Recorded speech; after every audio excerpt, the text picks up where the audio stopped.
What's up YouTube? I'm finally back. Sorry for it taking like 3 weeks for me to get this video out. I'd spent most of the time on a Resident Evil 4 video, but then I accidentally deleted it. I seem to accidentally delete stuff a lot, now that I think about it.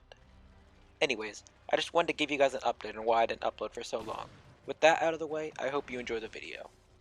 After watching a zombie do slash kill on itself, I talked to Troy, who tells me that my current objective is to go to a radio tower surrounded by zombies and other dangerous hazards and upgrade it so that we can send a message to the outside world. While I would be doing that, she would be sitting in her comfy chair watching no games videos. Or she would if he actually uploaded. One zipline ride later, I enter the sewers. After ignoring a child crying, I continue on until I get back above ground. After gracefully jumping into this lake, I get a keycard and make my way to the tower. I use the card to enter the building where I found this guy just hanging out. What are you doing? After doing some totally safe parkour, I get to the top of the tower. Once I upgrade it to 5G, I tell the jets coming to bomb the city that only those with small penises would bomb Harran. Thankfully, none of the pilots were women and they all back off. With another successful mission, I swim through some very dirty water and start making my way to Dr. Camden in order to give him Dr. Zare's research. Once I got to his residence, I rode an elevator. However, since Camden was using most of the power in order to make the world's largest dodo, or whatever it is that scientists do, it only took me like halfway there. I traveled through the vents until I found some generators and randomly pressed some buttons until I was able to restore the power.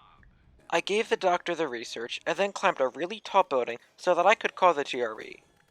You're probably wondering why I couldn't just call them from the ground. And the answer to that is... You know what, just shut up and enjoy the video. The GRE wasn't who answered. Instead, it was Rise.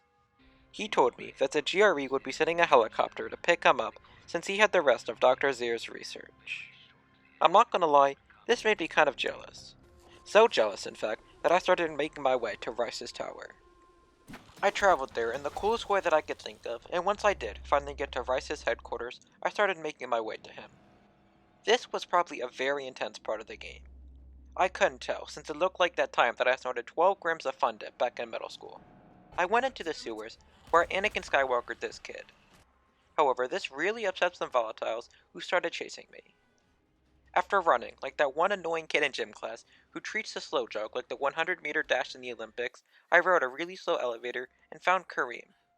Seeing that he was mortally wounded, I immediately left Kareem and continued my way to Rice. He tried to knock over this crane that I was standing on, however he did not anticipate my great reflexes, and my autosave. Once I finally got to Rice, I let him get a free hit in and then absolutely demolished him in our 1v1, all without breaking a sweat. I decided not to kill him, and instead let him slowly and painfully bleed out. I then got really bored and just threw him off the building that we were on. With the main story now completed, I started doing side quests. I found this sharply dressed man who asked me to give him a gun. I of course did, and then he asked me to go get his son's favorite action figure from his old pawn shop. Getting toys for little kids is for someone below my pay grade, is what I first thought. But I then remembered that I literally have nothing better to do.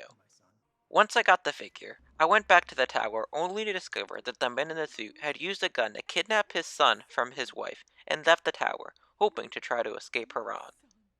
It is currently unknown who gave him the gun, but whoever did should just come forward. We won't be angry. With a happy family, now an unhappy family, I went and found that one weird uncle that everyone has.